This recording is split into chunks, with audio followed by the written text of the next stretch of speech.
Welcome back to 504 Road Trips. Today we enter a new state on US Highway 72, heading west into Alabama. As we cross the state line, we enter Jackson County and the city of Bridgeport. Bridgeport had a population of 2,264 at the 2020 census, down from 2,418 in 2010. Bridgeport's history traces back to the 1840s when European Americans established a riverboat landing along the Tennessee River. This landing became a bustling spot for local farmers to exchange their crops for various goods. Gradually, a small settlement known as Jonesville formed around the landing, featuring a trading post, grist mill, warehouses, and saloons.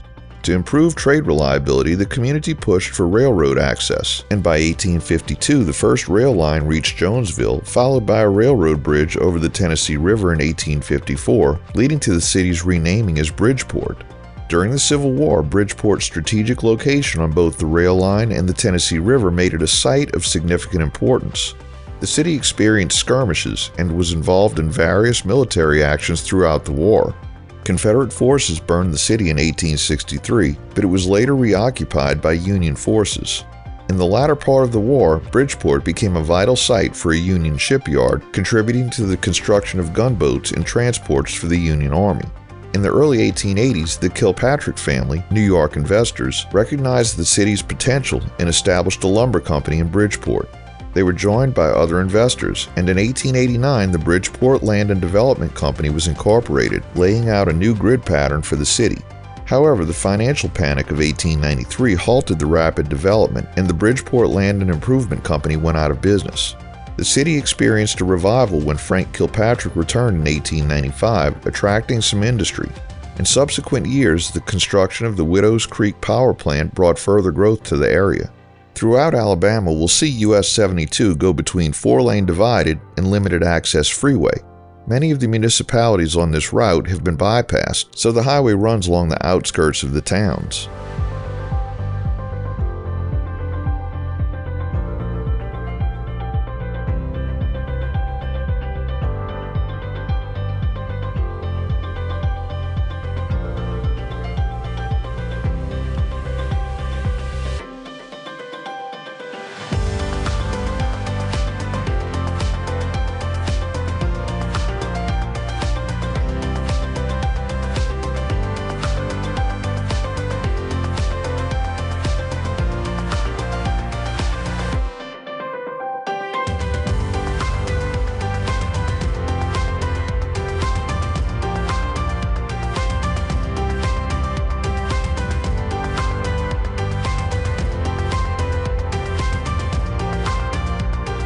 We enter the city of Stevenson, which had a population of 1,955 as of the 2020 census.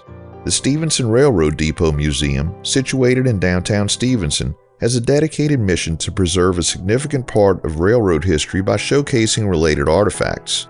The museum not only exhibits railroad memorabilia, but also displays artifacts related to Native American culture, pioneer life, and events from the Civil War era.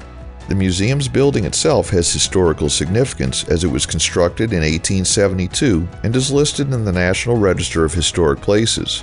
It stands on the site where Stevenson's original railroad depot was built around 1852, serving both the Nashville-Chattanooga and the Memphis and Charleston railroads. Unfortunately, the original depot was destroyed during or shortly after the Civil War, and some of its salvaged bricks may have been used in the construction of the current structure. During the Civil War, the Union Army constructed Fort Harker near the town of Stevenson in 1862, strategically positioned on a hill overlooking Crow Creek and the town's important railroad lines, supply depots, and warehouses. Although no major battles took place there, skirmishes and sniper attacks were common as control of the area shifted between the Union and Confederate forces. Stevenson served as a vital junction for the Memphis and Charleston Railroad and the Nashville and Chattanooga Railroad during the war, leading to the establishment of additional forts and blockhouses along the railroad lines. Today, Stevenson continues to celebrate its history and culture through the annual Depot Days celebration held every June. The week-long event includes various festivities and culminates with a parade, activities, and a lively street dance in the heart of downtown Stevenson.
We entered the town of Hollywood here, which we'll talk about more in the next video as we're running out of time.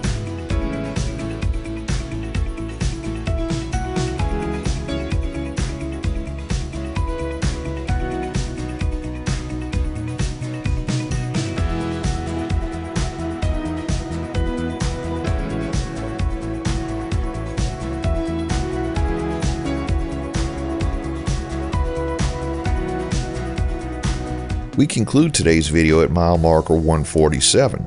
Thanks for watching. We've enabled channel memberships, so for just $1 a month, you too can help support our channel. Click the link in the description to join.